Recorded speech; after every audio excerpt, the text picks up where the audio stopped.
예, 오늘 갑자기 어제 저희 교회에 그 줌 미팅 직원회가 있었는데 거기에 들어가고 난 다음부터 아, 들어가고 난 그거밖에 없는데 예, 지난번에도 한번 이런 경우가 있어가지고 당황했는데요.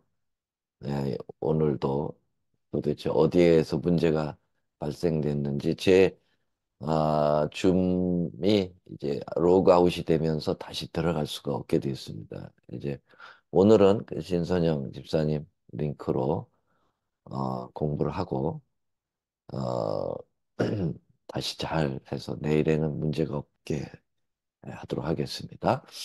자, 오늘 다니엘서 네 번째 시간이 되겠습니다. 그 셀리쿠스와 프톨레미 왕조가 남북으로 갈라져서 서로 어, 계속해서 싸움을 통하여 이스라엘을 짓밟는 일을 의도적으로 사단이 만들었다. 이렇게 말씀드렸습니다. 자, 16절 어제 공부를 했죠. 로마의 출현입니다. 그동안 이제 어, 알렉산더 대왕 그 사후에 네 나라의 그 각 축전, 그 남방과 북방의 각 축전이 있었습니다만은 이제 시대가 지나서 드디어 이태리 반도에서 출현한 로마가 점점 그 세를 확장시켜 가지고 어, 이 중동 지역까지 아, 그 확대되어 오게 되는 모습을 보게 되는데요. 그래서 16절에 보면 오직 와서 치는 자가라는 이 말은 로마의 삼두 정치가 있었는데 폼페이, 줄리우스 크라수스 이 세 황제가 서로 어, 규합해서 이 로마를 공동으로 다스리고 있었죠. 이때 폼페이가 어, 63년에 군대를 이끌고 예루살렘까지 오게 됩니다. 그래서 영화로운 땅에 와서 그 로마 예루살렘 성전 지성소 안까지 들어가는 일을 한 것이 역사에 나와 있습니다. 그 장면이 나오고요. 그 다음에 17절에 그가라고 한 것은 황제가 바뀝니다. 이 삼도 정치에서 크라수스가 죽고 폼페이와 줄리어스가 서로 사이가 안 좋아져서 줄리어스가 이 48년 8월 9일에 파루살루스라고 하는 곳에서 이 폼페이하고 결전을 붙게 됩니다. 그래서 폼페이가 괴멸되고 줄리어스가 이제 로마의 1인 정치 그 집권자로 황제로 우뚝 서게 됩니다. 이미 이제 여기까지 팔루사루스까지 왔기 때문에 줄리어스는 그냥 로마로 회군하지 않고 바로 곁에 있는 이집트까지 이제 점령하기 위해서 인해 진군하게 되죠. 그래서 16절은 폼페이 얘기고 17절은 줄리어스 카사르 얘기입니다. 줄리우스가 이집트에 도착해 보니까 이집트는 내란 중에 있었죠. 토톨레미 13세 남동생과 클레오파트라 7세 누나가 왕권을 다투고 있었죠. 줄리우스는 클레오파트라의 미색에 빠져서 프톨레미 13세 동생을 쳐서 괴멸시키고 나라를 빼앗아서 클레오파트라에게 주고 사랑에 푹 빠지게 됩니다. 그래서 이 사랑하는 가운데 있을 때 본국에서 연락이 왔죠. 예. 그, 클레오파트라와 이렇게 사랑의 노름을 한 부분을 성경에서는 이렇게 얘기하고 있습니다. 어, 그가 결심을 하고 전국의 힘을 다하여 이를 얻다가 그와 하친할 것이요. 또 여자의 딸을 그에게 주었다. 그 여자의 딸이라는 이 표현, daughter of woman이 여자 중에 여자라는 뜻이거든요. 그러니까 절세 미인을 주어서 이 에집트 남방 왕이 이 북방왕으로 이제 오고 있는 이 로마와 결탁하는 그 모습이 그대로 예언의 성취가 됐습니다. 이렇게 사랑이 푹 빠져 있을 때 본국에서 기별이 왔죠. 정세가 심상치 않으니까 귀환하라고. 그래서 카이사르가 줄리어스가 다시 로마로 급히 회군합니다. 그러나 돌아가서는 다시는 보이지 않았다. 이렇게 성경에 나와 있네요. 어, 어, 죄송합니다. 그것은 줄리어스가 로마로 돌아가서 그의 친구 브루투스에 의해서 암살당하는 장면이죠. 역사는 그렇게 해서 성취가 되었습니다. 그래서 줄리어스가 암살을 당하고요. 그 뒤를 이은 자가 토색하는 자라고 나와 있는데요. 제가 어제 에, 그 잠깐 착각을 해서요. 하나 좀 정정할 게 있습니다. 그 뒤를 이은 자가 이제 안토니오라고 얘기를 했는데 안토니오는 어, 제 그 이의 삼두 정치의 실력자였는데 안토니오가 그 줄리우스가 죽고 난 다음에 이 안토니우스가 클레오파트라에게 접근하게 됩니다. 클레오파트라하고 어떻게 연결이 됐냐면 클레오파트라가 그 줄리우스가 본국으로 돌아갔을 때 그 에집트에서 남편을 만나기 위해서 그 로마로 가죠. 로마로 가서 지내다가 둘이 지내는 가운데 암살을 당한 거예요. 그래서 그 암살을 당하고 난 다음에 클레오파트라는 급히 이집트로 도망옵니다. 배를 타고. 그 가 있는 사이에 바람이 났는지 이 안토니오스하고 상당히 관계가 좋아졌던 거죠. 그래서 안토니오스가 줄리우스가 죽고 난 다음에 이집트에 가가지고 이 클레오파트라하고 또 사귀어가지고 결혼을 하게 됩니다. 이런 가정 속에서 옥타비안이라고 하는 제 그 이 삼두 정치의 또 한 명인 이 옥타비안이 안토니오를 쫓아가서 결국은 전쟁을 벌이게 되는데 안토니오는 클레오파트라와 연합을 해서 로마군과 에집트의 연합군과 에, 함께 자기가 끌고 있는 그 로마의 일부 군대와 함께 이 옥타비안하고 전투가 붙습니다. 악티움이라고 하는 AD 30, 아니 BC 31년에 악티움이라고 하는 그 해전을 갖게 된 유명한 역사의 해전인데요. 여기에서 어, 이 옥타비안이 안토니오와 클레오파트라 열합군을 물리칩니다.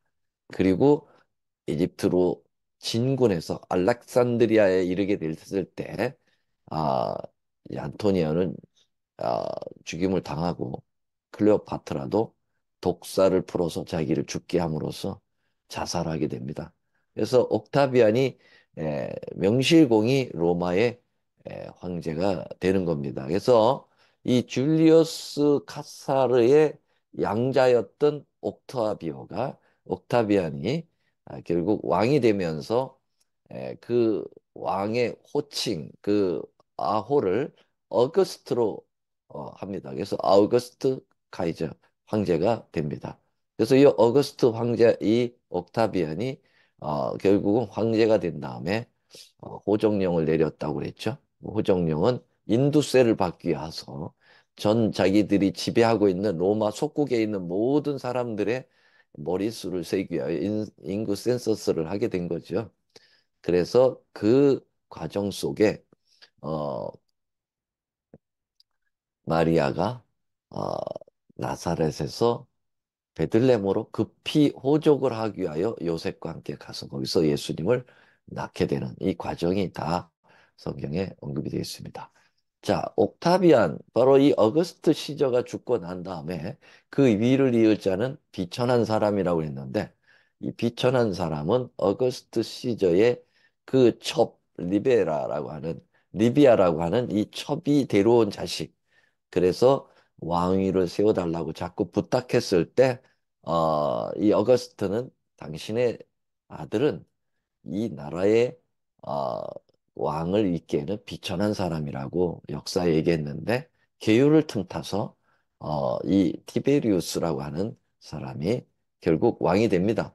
그래서 이 티베리우스 왕은 많은 사람들을 죽이는 일을 피를 많이 봤는데요. 그 중에 한 피를 본 게 11장 22절에 동맹한 왕도 그렇게 피를 흘리게 할 것이다. 이 동맹한 왕은 베레스라고 하는 그 원어로 되어 있는데 이게 언약의 왕이죠. 이것이 바로 다니엘 9장 27절에 예수님을 표현하는 그 언약. 그가 장차 많은 사람으로 더불어 한일에 동안 언약을 굳게 정해야 되겠다 하는 그 언약의 왕 예수님을 결국은 에, 십자가에 죽이는 일에 가담할 것을 예언되어 있는 것이죠. 그래서 결국 티베르스 황제 때 예수님이 십자가에 달려 돌아가시는 장면이 나와 있습니다. 정확하게 예언이 나와 있죠. 자, 어제 여기까지 말씀을 드렸고요. 이제 오늘은 이렇게 그 다니엘 11장을 4분단 한다고 그랬죠. 그래서 이 어, 첫째 부분, 둘째 부분, 세 번째 부분까지 우리는 다 공부를 했고요. 이제 네 번째 부분, 마지막 부분을 공부하면서 다니엘 11장을 마치려고 합니다. 북방왕으로 묘사된 교황권이 이제 등장한다는 것이죠. 자, 우리는 이미 다니엘 2장에서 이렇게 세상의 역사를 공부했고, 다니엘 7장에서 특별히 이 정치사에서 종교사까지 연결이 되고, 열불 가운데 나타나는 작은 뿔을 집중하여 공부하게 됐습니다. 이 작은 뿔이 다니엘 8장에서는 제국 로마와 교황 로마가 함께 언급되어 있죠. 자, 이러한 구조를 다시 한번 다니엘 11장에서 이제는 문자적으로 직접 표현하고 있는 것입니다. 다니엘 예언의 사중 구조를 한눈에 다시 보시겠습니다. 예언은 반복되고 넓어지고 깊어지는 그 모습을 다시 한눈으로 보여드리기 위해서 2장은 뇌 금속과 진흙의 진상으로 정치적 역사를 다뤘습니다. 7장은 뇌 짐승과 작은 뿔을 통해서 정치 종교적인 역사를 다루게 됐는데 이 작은 뿔이 포커스입니다. 그리고 다니엘 8장에서는 수양과 수염소의 작은 뿔이 또 언급되는데 이것은 구속사와 연결되어서 심판과 구원에 연결된 역사를 이루고 있습니다. 그리고 11장, 12장에서는 이제는 이러한 상징이 아니라 직설적인 서술을 통해서, 문자를 통해서 하나님 백성의 마지막 때 역사를 보고 있는데요. 여기에 이 선악의 대쟁투의 바로 개쟁점이 바로 요 작은 뿔의 행태, 교환권에 대한 이야기가 마지막 부분에 나오는 것입니다. 그래서 음, 바로 이 북방왕으로 묘사된 교황권의 발전과 멸망을 이제 23절서부터 공부하게 됩니다. 22절까지는 예수님께서 티베리우스 황제에 의해서 언약의 왕, 동맹한 왕으로서 돌아가시게 되는 모습이 보이고 있습니다. 그래서 이제 23절에서는 드디어 로마의 모든 정치적인 역사를 뒤로 하고 그것을 뒤로 이은 어, 로마 교황권의 이야기가 23절부터 나오면 된다고 볼 수 있겠습니다. 그래서 다니엘 11장에 남북 왕조, 북방왕, 남방왕인데 북방왕이 계속 바뀌고 있습니다. 북방왕이 처음에는 셀리쿠스 시리아 왕조였다가 두 번째로는 로마로 변했다. 제국 로마로 이제 역사가 진행되면서 북방왕이었다가 이제 여기까지 와서는 23절까지 와서는 이제 로마 제국 로마에서 교황 로마로 연결되는 모습을 보게 됩니다. 그래서 다니엘 11장 23절은 교황 로마의 이야기가 마지막 절까지 이제 언급이 된다라고 보시면서 성경을 여러분들이 함께 참여하시면 되겠습니다.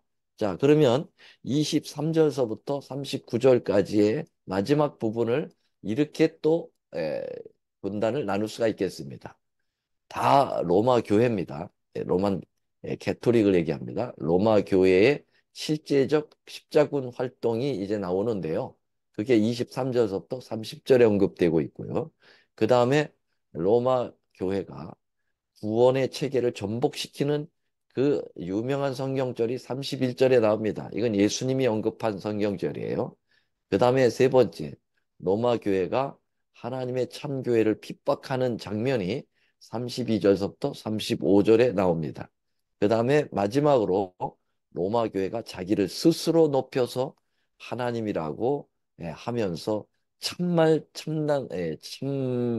참남된 말을 통하여 완전히 배도의 모습을 보이면서 최종적으로 이제 멸망을 당하는 모습이 나오게 됩니다. 자, 그래서 첫 번째 23절부터 30절을 잠깐 공부하겠습니다. 23절, 그와 약조한 후에 그는 거짓을 행하여 올라올 것이요. 지- 적은 백성을 거느리고 강하게 될 것이다. 이제 로마 황제, 제국 로마에서 교황 로마로 바뀌면서 그 표현이 제국 로마가 아닌 교황 로마의 모습을 잘 적나라하게 나타내고 있습니다. 거짓을 행한다. 여기 약조한 후, 이 약조라는 말은 약속이고 언약이죠. 이것은 아까 어, 다니엘 11장 22절에 동맹한 왕 예수님의 그 모습을 표현하고 있는 거예요. 그 약조한 후, 다시 말하면 그 언약의 왕이 죽고 난 다음에 거짓을 행하면서 올라온 무리가 있을 것이다. 신앙적인 진리를 거짓으로 만들어서 그럴싸하게 어, 그 어, 위장한 그러한 모습 가운데 올라오는 개토릭의 모습을 그대로 표현하고 있어요. 적은 백성을 거느리고 강하게 될 것이다. 여러분, 작은 뿌리라는 표현 아시죠? 작은 뿔이 왜 캐토릭이냐? 처음에는 아주 작게 아무도 모르게 살짝 올라온 모습을 보게 됩니다. 그러나 점점 커져가지고 그것이 세계를 지배하게 되는 것이죠. 그래서 이 표현이 적은 백성을 거느리고 강하게 될 것이라고 하는 표현으로 그 성취를 이루게 됐습니다. 그가 평안할 때에 그 도의 가장 기름진 곳에 들어왔다라고 표현하고 있는데요. 24절에. 이 평안할 때라는 것은 이 로만 캐토릭이 어떤 전쟁을 통해서 그 세력을 장악한 것이 아니라 평안한 가운데 전쟁하지 않고 컨스탄틴 황제에 의해서 이제 캐토릭이 인정이 되고 교회가 인정이 되고 그러면서 서서히 그 세력이 불려나가서 결국은 이제는 교황이 로마 황제들까지도 좌지우지하는 그러한 모습, 완전히 그러한 패권을 잡는 모습이 그대로 표현됐다. 이렇게 보시면 되겠습니다. 자, 그 다음에 여기 보면은 모략을 베풀 것이다. 이 모략이라고 하는 표현이 나오잖아요. 이 모략이라고 하는 것은 교황권이 에, 계속해서 어, 그 거짓말을 통해 가지고 엄청난 세력을 구축하여서 그들을 방해하는 세력을 잔멸해 나가는 모습을 보게 되는데요. 11장 25절에 보세요. 그가 큰 힘을 떨치며 용맹을 발하여 큰 군대를 거느리고 그래서 큰 군대를 거느리는 역사가 로마 교황권의 역사 속에 있게 되거든요. 여러분들이 아시다시피 중세 시대에 로마 캐토릭이 군대를 갖게 된 경위가 있었는데요. 그게 바로 어떤 군대입니까? 바로 십자군이라는 것이죠. 십자군이 일어나게 된 이유는요. 모슬렘 이슬람 교도가 이슬람 세력이 예, 세계를 장악해 나가기 시작을 하죠. 중동 지역에서 일어난 모하메트를 통해 가지고 아주 파죽지세로 정말 아, 그 메뚜기 떼처럼 어, 엄청난 세력을 가지고 이 서방 지역으로 밀려옵니다. 이 서방 지역은 에, 로마 교황권의 세력이 단단하게 구축돼 있었던 것이잖아요. 그러니까 심지어는 이제 이 서방 유럽 지역까지 이 모하메트 이 무슬림 세력이 쳐들어오게 되자 이것을 막기 위하여 십자군을 만들게 되는 거예요. 이 십자군을 만들 때 그들이 많은 군인들이 필요하니까 이 군인들을 모집을 할 때요, 모략을 베풀었다는 거예요. 다시 말하면 에, 십자군에 참여를 하게 돼서 혹시 죽을지라도 십자군에 참여하게 되면 구원이 확정된다. 그리고 구원받아서 하나님께서 어, 가장 중요한 선물들, 가장 좋은 선물들을 준다 하는 그러한 어, 거짓말을 통하여 사람들을 모집해서 전쟁터로 내보내게 되는 모습을 보게 됩니다. 이 모습은 마치 911 그 테러 때 자살 그 테러를 일으키기 위해서 이 모슬렘 사람들은 어떻게 테러단을 만듭니까? 네가 폭탄을 가지고 비행기에다 싣고 가서 떨어져 죽는다 할지라도 또 이런 건물을 쳐서 비행기를 타고 실제로 그 안에 뛰어들어가서 같이 자폭을 하면 너는 구원을 받아서 72명의 미인과 함께 어, 수, 술이 강처럼 흐르는 곳에서 에, 구원의 생활을 누리게 될 거다라는 그러한 어, 교리를 가지고 있죠. 이제 그런 걸 통해서 어, 이 테러단을 만드는 것처럼 이 십자군 전쟁의 군인들에게 이렇게 거짓된 교리를 만들어 가지고 동참케 만드는 것입니다. 그래서 이 십자군을 일으킨 우르반 2세가 1888년, 1088년에 십자군에 일으키기 시작해가지고 오랜 세월 동안 이 십자군 전쟁이 이루어지게 됩니다. 굉장히 참 불행한 역사가 또 이 십자군에 있게 되는데요. 이 역사에 대하여 다니엘 11장에 예언이 나오는 것입니다. 십자군 전쟁의 양상은 처음엔 모슬렘을 이제 물리치는 그러한 것으로 일으켰지만은 나중에는 엉뚱한 방향으로 이 십자군의 그 모습이 달라지면서요. 이 교황권이 재력적으로 엄청난 부를 누리게 되는 일을 이 십자군을 통해서 하게 됩니다. 그러니까 어, 이 모슬렘과의 싸움뿐만 아니라 각 나라에 들어가서 정치에 참여해가지고 뭐 무역을 실시한다든지 또 엉뚱한 세력과 규합을 해가지고 어, 대신 물리쳐주고 돈을 받는다든지 뭐 이러한 이상한 양상으로 이 십자군을 활용하게 됩니다. 그래서 음, 결국은 이 십자군을 통해서 아, 아, 이 교황권이 자기의 세력을 유지하는 또 하나의 빌미를 마련하는 모습들이 여러 모습이 여기에 나타나게 되는 것입니다. 자, 여기 조금 더 그 상태를 좀 살펴보겠습니다. 26절에 보면 자기의 진미를 먹는 자가 그를 멸하려니 그 군대가 흩어질 것이요 많은 자가 엎드려 죽으리라. 여기 진미를 먹는다라는 그 표현은 이 교황권이 십자군 전쟁을 지속함에 따라서 전쟁에 참여하는 사람들은 원래 성지 탈환 정신을 상실하고 상업적인, 정치적인 또 경제적인 이익에 눈이 어두워진 모습을 표현하고 있습니다. 예. 그래서 십자군 5회 전쟁 때는 다섯 번째 파송될 때는 군인이 모자라 이제 소년들까지 십자군 운동에 참여를 시키게 되고 그런데 이 소년 십자군들을 운송하던 선박 상인들이 소년 십자군을 노예로 팔아먹게 되고 또 많은 십자군들이 배가 파손해서 죽게 되자 이런 일로 인하여 당시 십자군에게는 큰 타격을 받는 모습을 보게 되고요. 나중에는 여기 27절에 보니까 두 왕이 서로 해코자 하여 한 밥상에 앉았을 때 거짓말할 것이라 얘기했는데요. 어, 두 왕은 교황권을 대표하는 북방왕과 이슬람을 대표하는 남방왕으로 보여집니다. 그래서 나중에는 이제 둘이 서로 또 결탁도 하고 또 화친도 하고 또 배반도 하고 이런 서로 거짓말을 시켜가면서 이 싸움이 계속되고 있음을 보여주고 있습니다. 자, 28절에 보니까요.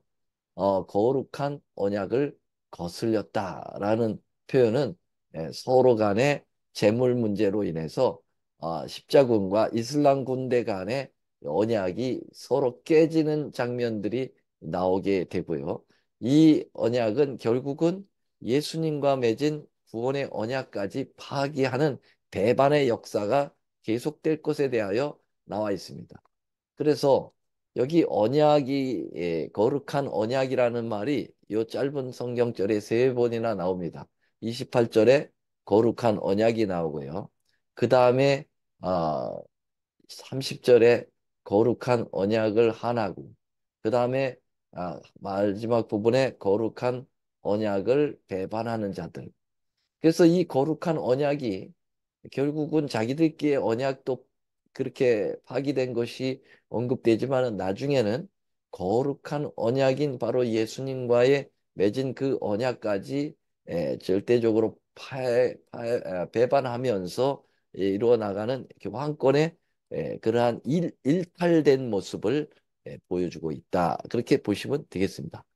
자, 그래서 여기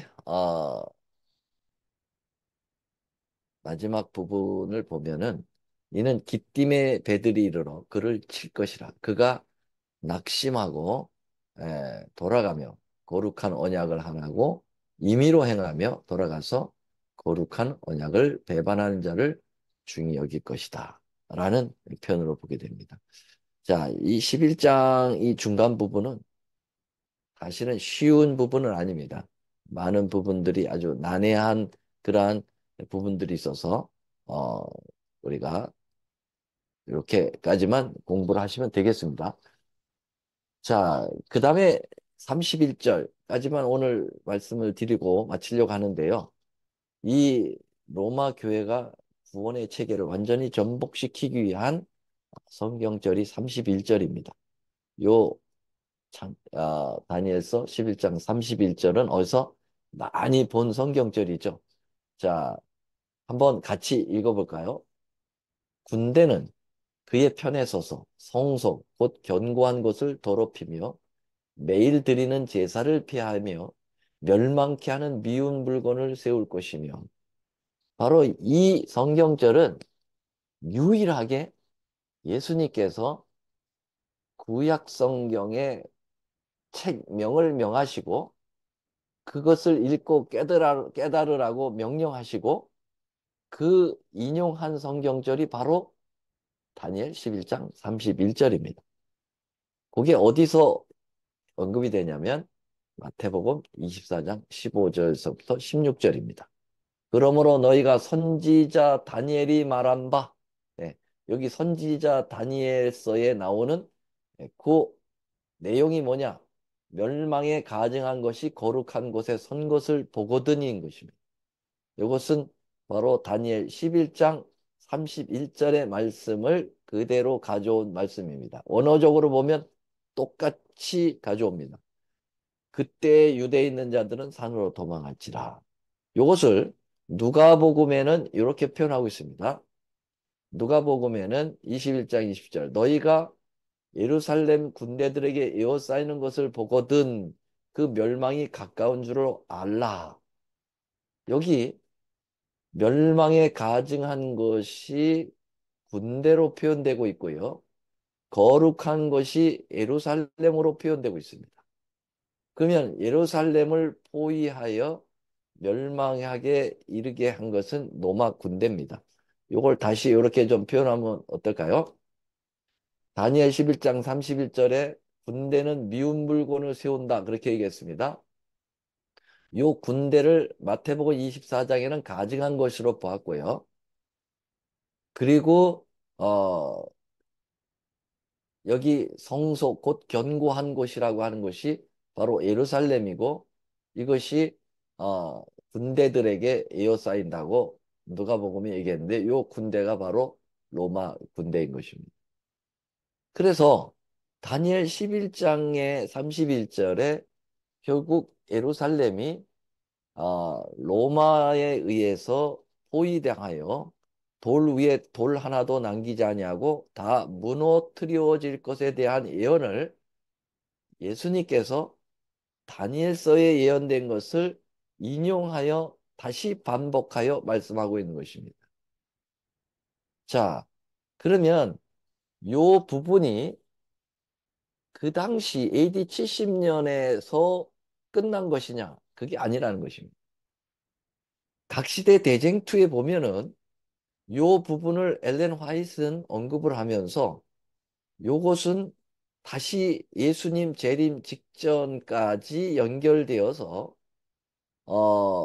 마지막 예수님 재림 징조의 마지막 징조가 될 것이다. 왜냐하면 마태복음 24장에 예수님 재림 징조를 언급하면서 예루살렘 멸망이 함께 섞여져 나오고 있거든요.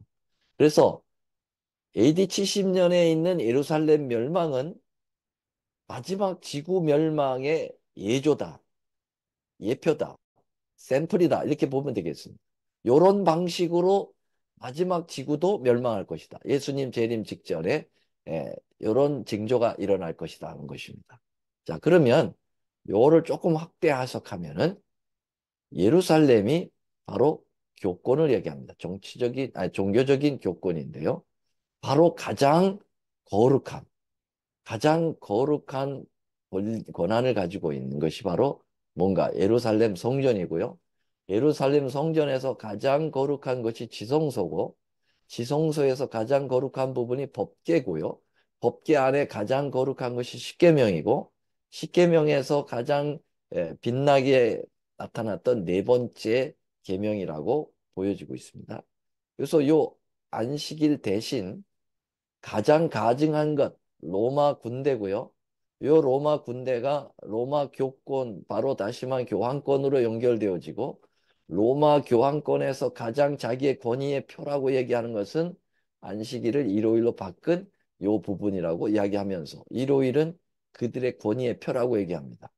그래서 가장 거룩한 안식일 대신에 일요일을 강제적으로 지키도록 하는 법령이 내려질 때 그때 바로 마지막 멸망의 때가 가까웠다라는 것을 표현하고 있는 것입니다.